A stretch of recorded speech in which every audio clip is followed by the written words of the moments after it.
দর্শক আপনাদেরকে সরাসরি যুক্ত করেছে বগুড়া শহীদ চান্দু স্টেডিয়াম থেকে নতুন করির উদ্বোধন হচ্ছে জাতীয় সঙ্গীতের মাধ্যমে।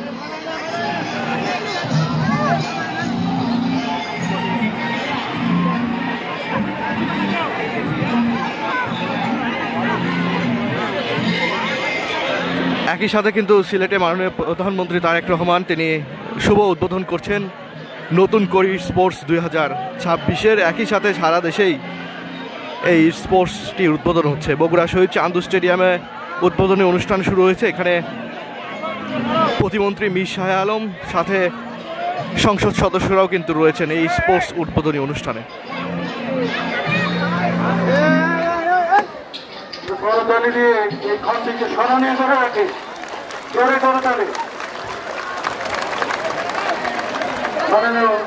প্রধানমন্ত্রী গণপ্রজাতন্ত্রী বাংলাদেশ সরকারের জনাব তারেক রহমান এমপি মহোদয় সিলেট বিভাগীয় স্টেডিয়াম থেকে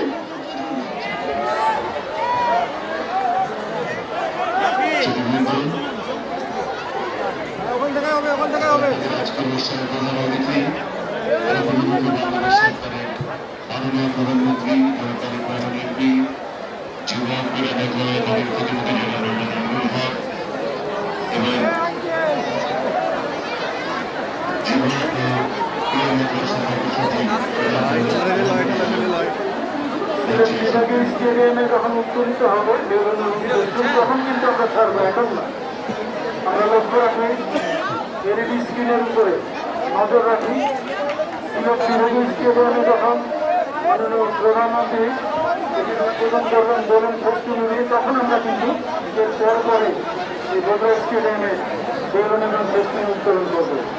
এবং যারা আমাদের সোনামণিরা যারা বেলুন হাতে দাঁড়িয়ে আছে, সেটি কিন্তু লক্ষ্য রাখো এই এলইডি স্ক্রিনের প্রতি, এবং সেখানে বেলুন উত্তোলন করার সময় কিন্তু এর পরে তোমরা বেলুনগুলি ছাড়বে, তার আগে কেউ ছাড়বে না।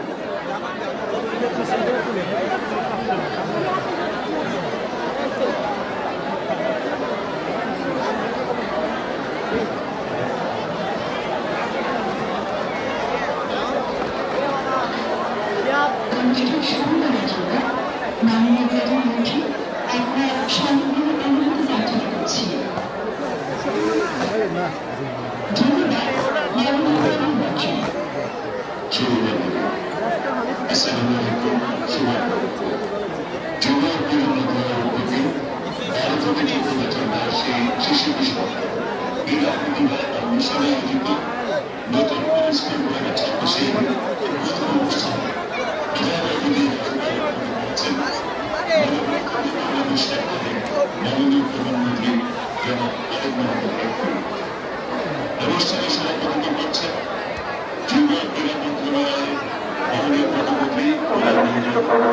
আমার মনে হয় সম্মানিত অতিথিগণ আসন গ্রহণ করবেন। পরবর্তীতে আমার মনে বক্তব্য করা রয়েছে সেখানে।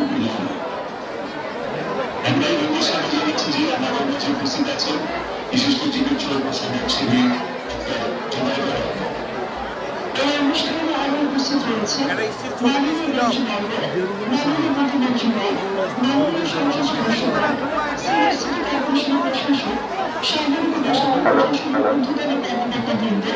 বিশেষ করে রাজনৈতিক নেতৃবৃন্দ, দেশ বেরোনো ক্রীড়া সমর্থকবৃন্দ, জাতীয়